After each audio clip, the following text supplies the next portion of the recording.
ইয়া বুনাইয়া লা তুশরিক বিল্লাহ ইন্নাশ শিরকা লাযুলমুন আযীম। আল্লাহ পাক তার হাবিবকে শোনাচ্ছেন, ও হাবিব স্মরণ করো লোকমানের কথা। যখন লোকমান তার সন্তানকে বলেছিল, প্রিয় বৎস আল্লাহর সঙ্গে শিরিক করবে না। এই কাটাখালী, এই গ্রামটার নাম কি দক্ষিণ কাটাখালী? দক্ষিণ কাটাখালীর মানুষেরা যদি আমাকে জিজ্ঞাসা করে, মাননীয় মুফতি সাহেব, হেদায়েত প্রাপ্ত দল কারা আর জান্নাতে বিনা হিসাবে যাবে কারা, একটু বলে দাও না। আমি আরাফাত বলি দক্ষিণ কাটাখালী। উজু করে কোরআনটা একবার খোলো না, পারা নাম্বার 7, সূরার নাম আনআম, পৃষ্ঠা নাম্বার 17, উপরের দিকে আল্লাযীনা আমানু ওয়া লাম ইয়ালবিসু বিঈমানিহিম বিযুলম উলাইকা লাহুমুল আমনু ওয়া হুম মুহতাদুন। যে বা যারা ঈমান এনেছে আর ঈমানের সঙ্গে জুলুমকে মিশ্রিত করেনি, সংমিশ্রণ করেনি। সাহাবারা জিজ্ঞাসা করলেন, আল্লাহ পাকের রাসূল, আমাদের মধ্যে এমন কি আছে যে জুলুম করেনি? রাসূল বললেন, ও আমার সাহাবারা, তোমরা যে ধরনের জুলুমের ধারণা করছো আমি ওই জুলুমের কথা বলিনি। আমার সাহাবারা ভেবেছিল জুলুম মানে হলো মারামারি, ঠেঙা ঠেঙি। রাসূল বলল, না না না, বিজুলমিন আই বিশিরকিন, যে ব্যক্তি ইমানের সঙ্গে শিরককে মিশ্রিত করেনি, উলাইকা লাহুমুল আমনু। আল্লাহ বলছে এই লোকেরা নিরাপদে থাকবে। কোন কালে? ইহকালে, পরকালেও। গ্যারান্টি দিচ্ছে কে? সৃষ্টি করেছেন যে। আমার তোমার গ্যারান্টি ফেল হতে পারে, কিন্তু আল্লাহর কথা। মামা সাহেব, আপনার মসজিদে কালকে ইনশাল্লাহ যাবো, ভালো করে নাস্তা পানি বিরিয়ানি রেডি করবেন। আমি কিন্তু যাবো, কিন্তু আসবে তো বাবা? বাবা এসো, অনেক লোক আসবে, তোমার চেহারাটা একটু দেখবে। হুজুর আপনি চিন্তা করবেন না, আমি গ্যারান্টি দিচ্ছি আল্লাহর কসম যাবো। সে কালকে যাওয়াই হলো না, ফোনের উপর ফোন চালাচ্ছে সুইচ অফ। আমাদের গ্যারান্টি অনেক সময় ওয়ারেন্টি হয়ে যায়, ঠিক বলছি না? কিন্তু আল্লাহর গ্যারান্টি, কাফেররা কোনোদিন জান্নাত। এখন নবী এসেও যদি দোয়া করে, আল্লাহ ফিরআউনকে তুমি জান্নাত দাও, হবে? তো আপনি যেভাবে তাকাচ্ছেন হবে? কোনোদিন হবে না, কোনোদিন হবে না। আবু জেহেলের জন্য যদি দোয়া করেন হবে? আল্লাহ বলে, তোকে আবু জেহেল বানিয়ে দেবো যদি ওর জন্য দোয়া করিস। তোকে আবু জেহেল বানিয়ে দেবো। কাফেরদের জন্য কোনো দোয়াই করা যাবে না। যা করতে হবে কার জন্য? ইমানদারের জন্য। অনেক লোকের জানাজার নামাজ পড়িয়েছি, সবাই এসে বললো, হুজুর ওই লোকটা ভালো ছিল, ওই লোকটা নামাজি ছিল, ওই লোকটা এই ছিল। তো কোনোদিন কেউ আমার বলিনি ওই লোকটার ইমান ভালো ছিল, কোনোদিন বলিনি। যে লোকগুলো জানাজা পড়িয়েছি, এমনও তো হতে পারে দোয়া তো খুব চালাচ্ছি আমরা, তারা ইমান নষ্ট করে চলে গেছে। তাহলে কোন জ্ঞানটা আগে অর্জন করতে হবে? মানে জ্ঞানটা যে আগে অর্জন করতে হবে, এটাও কি কোরআনের আয়াত? আর আমি দলিল ছাড়া কথা বলি না। কোথায় আছে কোরআনে? নাম্বার 26 সূরা মুহাম্মদ, পৃষ্ঠা নাম্বার শেষের আগের উপরে, ফালাম আল্লাহু লা ইলাহা ইল্লাল্লাহ। ও বিশ্ব সমাজ শোনো, সর্বপ্রথম কলেমার জ্ঞানটা অর্জন করো। কোন কথাতে ঈমান থাকে আর কোন কথাতে থাকে না, এই জ্ঞানটা অর্জন করে নামাজ পড়তে যেও। এই জন্য নামাজ পড়তে গেলে আগে পাটির দোয়া করতে হয়, আর ওখানে অঙ্গীকার করে বলতে হয়, ওমা আনা মিনাল মুশরিকিন, ও আল্লাহ আমি শিরক করি না। এই কথা বলেই তাকবীরে তাহরিমা পড়তে হয়। ইন্নী ওয়াজ্জাতু, বলেন ইন্নী ওয়াজ্জাতু ওয়াজহিয়া লিল্লাযী ফাতারাস সামাওয়াতি ওয়াল আরদা হানিফা। মানে কি ওমা নামিনাল মুশরিকিন মানে কি? নামাজ পড়তে গেলে তোমাকে আগে অঙ্গীকার করা লাগবে, আল্লাহ তোমার সামনে যে নামাজ পড়ছি আমি তোমার সঙ্গে কাউকে শিরিক, এইটা বলতে হবে, তারপর নামাজে দাঁড়াতে হবে। সুবহানাল্লাহ।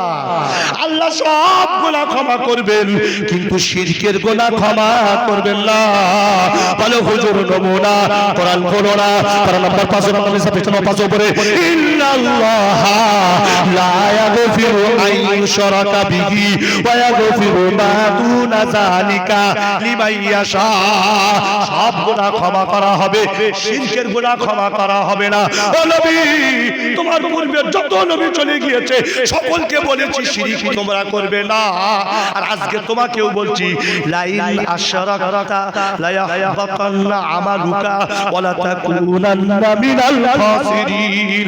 আমি আদমকে যা বলেছি আজকে তোমাকে তাই বলবো, নূহকে, ইব্রাহিমকে, মূসাকে, ঈসাকে, 1 লক্ষ মতান্তরে 2 লক্ষ 24,000 যত নবী রাসূল এসেছে সকলকে যা বলেছি আজকে তোমাকে বলছি। পারা নম্বর 24 সূরা নাজম পৃষ্ঠা নম্বর 4 নিচের দিকে লাইন আশরাকতা, ও নবী হাউজে কাউসার প্রাপ্ত নবী, ও নবী মাকামে মাহমুদের নবী, ও নবী জান্নাতে আপনি আগে না যাওয়া পর্যন্ত কেউ যাবে না। ও নবী গোটা পৃথিবীর সমস্ত জায়গা তোমার জন্য মসজিদ বানানো হয়েছে। ও নবী তুমিও যদি শিরক করো তোমার আকাশ সোয়া সম্মানকে মাটির সাথে মিশিয়ে দিতে আমি আল্লাহ একবারের জন্য দিদাবো। কাকে বলছো? আর আমরা কি তার পায়ের চপ্পলে সমতুল্য হবো? যার পায়ের ধুলো যদি আল্লাহর আরশ পর্যন্ত অপেক্ষা করে যে তার ধুলো যদি আমার গায়ে লাগে, এত বড় নবী, এত বড় নবী, তাকে বলছে আল্লাহ যদি শিরক করো তুমি আর নবী থাকবে না, নাম কাটা যাবে। আর সেখানে আমরা শিরক করলে বেঁচে যাবো? এখনো জাতি ঈমান বুঝলো না, ও সব বুঝেছে কিভাবে চাষ করতে হয় সেটা ভালো বুঝেছে। কার কথা বলছো? ওকে তুমি ফাঁকি দিতে পারবে না, এই কথা প্রমাণ করে ও দুনিয়াটা ভালো বোঝে। আমি আজও পর্যন্ত বাজার করতে পারি না ঠিকঠাক, বউ বলে তা লিখে নিতে হয়, তোর খোদ্দা কি বাজার করতে পারো না, কি করবি? কিন্তু এমন লোক আছে তাকে কেউ ঠকাতে, জোরে বলো, তোমার দুনিয়াটা ভালো বোঝে কিন্তু ঈমানটা বোঝে না। এই কথা কোন লোক বলে? যা হবে পরকালে দেখা যাবে। কোনো মুসলমান বলতে পারে ঈমান আছে তার? এই জোরে বলে, কাজ না করলে খাবো কি? ঈমান আছে? আমি সব পরে বলছি, এক এক করে বলছি। সবাই কটা দিয়েছো? 9টায় 16 হয়ে গেছে। না এই 10টা পর্যন্ত, বেশি বলো না, গলা একদম বেশি। এখানে এই পর্যন্ত আমি লিখে দিচ্ছি, এখান থেকে এবার আমি ওই উদ্দেশ্যে যাচ্ছি, এখান থেকে আমি আবার বলছি। আমি একটু ব্যাকে যাচ্ছি, সেই উদ্দেশ্য দিকে যাচ্ছি, আবার এখান থেকে বলবো ইনশাআল্লাহ। তো আল্লাহ পাকের নবী, একটু ব্যাকে যাচ্ছি, আল্লাহর নবী 40 নবী যখন হলেন তখন তারা উদ্দেশ্যটা বুঝতে পারল। আমি বুখারী হাদিসটা শোনাবো, তারপরে আরো ভালো করে বর্ণনা করব। ভালো করে শুনুন হাদিসটা। ইমাম বুখারী এনেছেন হাদিস। ইমাম বুখারী কিন্তু অন্ধ ছিলেন, দেখতে পেত না চোখে। মা দোয়া করেছিলেন, আল্লাহ ইমাম বুখারী চোখকে তুমি এ করে দাও, চোখকে কি করে দাও? দৃশ্যমান করে দাও, চোখে যেন দেখতে পাই সেটাই করে দাও। আল্লাহ পাক ইমাম বুখারীর মায়ের এই দোয়াকে কবুল করেছিলেন। আর সেই ইমাম বুখারী আলাইহির রহমান তিনি হাদিস সংকলন করলেন বুখারী শরীফের হাদিসে। আর আল্লাহ ইমাম বুখারী না অন্য কেউ হবে, তিনি বলেছেন আসাহুল কুতুবি বাদা কিতাবিল্লাহ, আল্লাহর কোরআনের পরে যদি একমাত্র কিতাব থাকে তার নাম হচ্ছে সহিহুল বুখারী। একবার জোরে হবে না সুবহানাল্লাহ। সহিহ বুখারী আর মুসলিম এই দুটো কিতাব কিন্তু শুদ্ধ, এতে যত হাদিস আছে সব শুদ্ধ হাদিস। আরো একবার জোরে বলুন সুবহানাল্লাহ। এই সহিহ বুখারী কিতাবুল ঈমানের ঊর্ধ্বে একটা বাব এনেছেন ইমাম বুখারী আলাইহির রহমান। কি বাব? বাব মানে হচ্ছে, এটা হচ্ছে আরবি শব্দ, তাড়াতাড়ি না অসময় চলে যাচ্ছে। বাব মানে কি? ঠিক আছে এবার জান। বাব মানে কি? বাব মানে হচ্ছে অধ্যায়। আরবিতে এটাকে বলে বাব, আর বাংলায় বলে কি? অধ্যায়। আপনি যদি বলেন পাঠ, সেটাও বলতে পারেন। তো ইমাম বুখারী কিতাবুল ঈমানের আগে ওই বাবটা এনেছেন, অধ্যায়টা এনেছেন। সেখানে ওহী কিভাবে নাযিল হয়েছে ওহীর বর্ণনা দেওয়া হয়েছে। বর্ণনা করছেন কে? সিদ্দিকা আয়েশা, নবীজির স্ত্রী। জোরে বলবেন না সুবহানাল্লাহ। রাসূল বলেছেন, তুমি কি আমার ইহকাল পরকালের স্ত্রী হতে চাও? আয়েশা বলেছে, কেন নয়, আনতি যাওজাতি ফিদ দুনিয়া ওয়াল আখিরাহ, তবে তো তুমি দুনিয়া আখিরাতে আমার স্ত্রী। এই আয়েশা এই হাদিসটা বর্ণনা করছেন। খুব মনোযোগ দিয়ে শুনবেন, হাদিসটা বলছি কিন্তু আমি ওখানেও বর্ণনা করেছি, এখানে আমি আবার বর্ণনা করছি। আমার রাসূলকে আল্লাহ পাক কি উদ্দেশ্যে দিয়ে পাঠিয়েছেন? ঈমান, ঈমান, ঈমান, ঈমান। লোকেরা ঈমান জানুক, লোকেরা ঈমান চিনুক, লোকেরা আল্লাহকে জানুক, আল্লাহকে বুঝুক, আল্লাহকে মানুক, জাহান্নাম থেকে বেঁচে যাক, জান্নাতে চলে যাক। এই উদ্দেশ্য দিয়ে আল্লাহ পাক পাঠালেন। 40 বছরের আগে চাচার পাশে রয়েছে, চাচা চিন্তা করতে পারছে না যে মোহাম্মদ কি জন্য পৃথিবীতে এসেছে। তিনি 40-এ বুঝতে পারলেন। আর বোঝাচ্ছে কে? ওরাকা বিন নওফেল। এই যে মেম্বারে আমাদের খুব মনোযোগ, বোঝাচ্ছে কে? ওরাকা বিন নওফল বিন আসাদ বিন আব্দুল উজ্জুল। এতটা নাম, কিন্তু একটাই নাম ওরাকা। এই বিন বিন বিন বিন বিন করছে না, বিন মানে ছেলে, বিন মানে কি? আর ওটাকে আলিফ শব্দ আগে দিয়ে ইবনে, ইবনে মানে কি? ছেলে। আর বিনতে মানে মেয়ে, এখানে আরবি শব্দ। তো আসল নাম হচ্ছে ওরাকা বিন নওফল বিন আসাদ বিন আব্দুল উজ্জা। এতগুলো নাম উনি বুঝিয়েছিলেন উদ্দেশ্যটা কি, কি উদ্দেশ্যে মক্কার লোকেরা আপনার শত্রু হবে, যারা আপনাকে এখন ভালোবাসতেছে।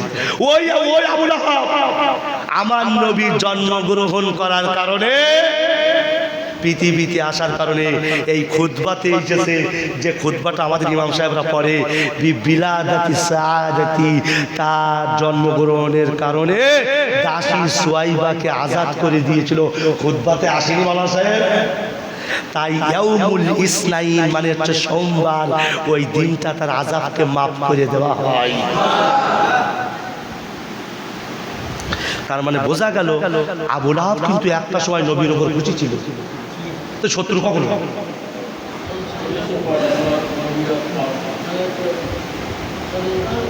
আরাফাত খুব ভালো না, আরাফাত এবার খারাপ, এইবার খারাপ হবে। আমার সংগঠন নাম দেওয়া হয়ে গেছে, যেদিন খেতাব উদ্বোধন করেছি শুক্রবার, এই কাজ নাম দিয়েছি হিলফুল ফুজুল। আমার নবী যখন 15 বছরের টকবকে যুবক, তখন শান্তির জন্য মক্কায় যেন শান্তি, মক্কায় ছিল অশান্তি। মেয়ে এসে রাস্তাতে যাবে, তার যে কোনো ধরিয়ে নিয়ে তার সঙ্গে না করে, কিরকম সমাজ ছিল বলে। এমনি এমনি আল্লাহ রাসূল নাম দেয়নি জাহিলি সমাজ, ওটাকে বলে আরবিতে আইয়ামের জাহিলিয়া, বর্বরতার যুগ, অন্ধকারের যুগ। মানবতা ছিল না, ভ্রাতৃত্ব ছিল না, শিষ্টাচার ছিল না, শুধু অন্যায় ভরা ছিল। মেয়ে বলি জিন্দা দাফন করে দেওয়া, চিন্তা করতে পারছেন? এইরকম একটা সমাজ। কি অপরাধে নারীকে হত্যা করা হচ্ছে, তার বাপের সামনে দাঁড় করিয়ে তাকে জিজ্ঞাসা করা হবে কাল কিয়ামতের ময়দানে। ও আবার আলাদা বিষয়, আমি আর অধিকটা যেতে চাইছি না।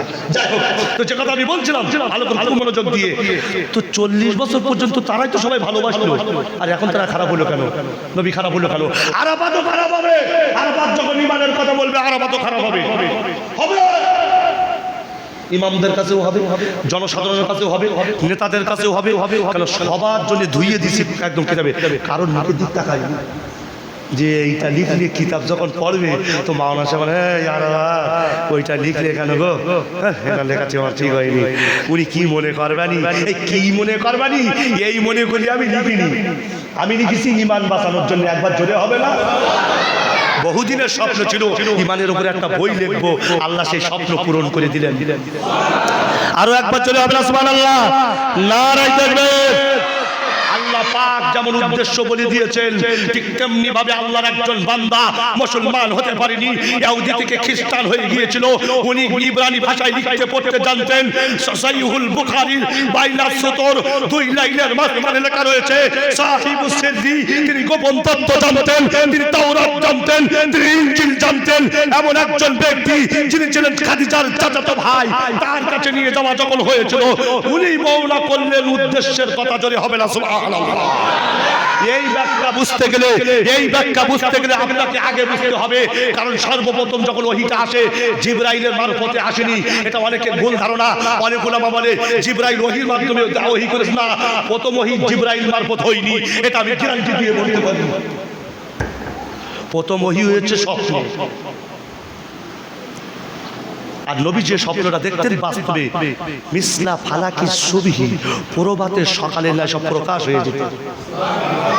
আর আমরা স্বপ্ন দেখলি আল্লাহ রে, সকালবেলা উঠি বলে হুজুর একটা তাবিজ দাও।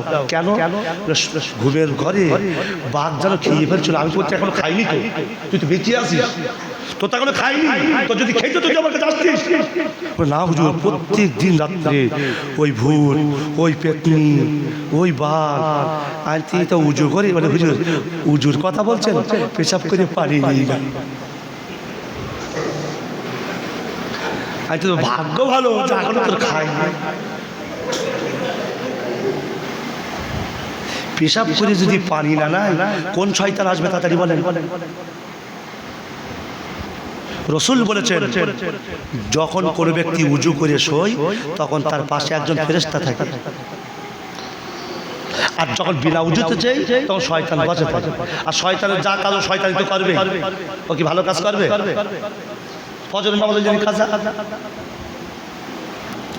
ও ভাই, আমার নবী স্বপ্নের ভেতরে যেটা দেখতেন বাস্তবে সেটা ফুটে উঠতো। এইটাই হচ্ছে প্রথম ওহী। যখন এটা হলো, নবী তখন একাকিত্ব থাকতে পছন্দ করতেন। অকানা বিহিরাইন, হীরা গুহার ভেতরে নির্জনে থাকতে লাগলেন, ধ্যান করতে লাগলেন। আমি এখনো পর্যন্ত হজ করিনি, এখনো পর্যন্ত উমরা করিনি। আল্লাহ পাকের কাছে দোয়া করুন হালাল টাকা নিয়ে যেন হজ করতে পারি, হালাল টাকা নিয়ে যেন উমরা করতে পারি। কারণ কেন হলো, যখন কোনো ব্যক্তি হজ আর উমরা করতে যায়, কাবা বাইতুল্লাহর পাশে দাঁড়িয়ে যখন বলে লাব্বাইক আল্লাহুম্মা লাব্বাইক লা শারীকা লাক লাব্বাইক ইন্নাল হামদা ওয়ান নি'মাতা লাক ওয়াল মুলক লা শারীকা লাক, এই কথা যখন বলে, এই কথার অর্থ কি? লাব্বাইক আল্লাহ আমি উপস্থিত, লাব্বাইক আমি উপস্থিত, লাব্বাইক আমি উপস্থিত। আর আমার আল্লাহ তখন আসমান থেকে বলেন লা লাব্বাইক ওয়ালা সাদাইক, বান্দা তুমি উপস্থিত হয়েও উপস্থিত হতে পারলে না। কারণ হলো যে টাকায় তুমি হজ করতে এসেছো, যে টাকায় তুমি উমরা করতে এসেছো, ও হালাল টাকা না। কাবা বাইতুল্লাহর উত্তর পূর্ব সাইডে হাজি সাহেব বসে আছে, ইমাম আবার আল-হাজ উত্তর পূর্ব দিকে গারে হীরা বলে একটি জায়গা আছে, পাহাড় আছে। ওই গারে হীরার আরেক নাম হচ্ছে জাবাল আন-নূর। ঠিক বলছি না ভুল বলছি? এই জাবাল আন-নূর গারে হীরাতে নবীজি একা একই থাকতে লাগলেন, নির্জনে থাকতে লাগলেন। মুসলিম শরীফের হাদিসের ভেতরে এসেছে জাওয়ারতু বিহিরাই শাহরা, আমি এক মাসের অধিককাল সময় পর্যন্ত কিংবা নিকট সময় পর্যন্ত আমি ধ্যান মগ্ন করতাম, আমি আল্লাহর আরাধনা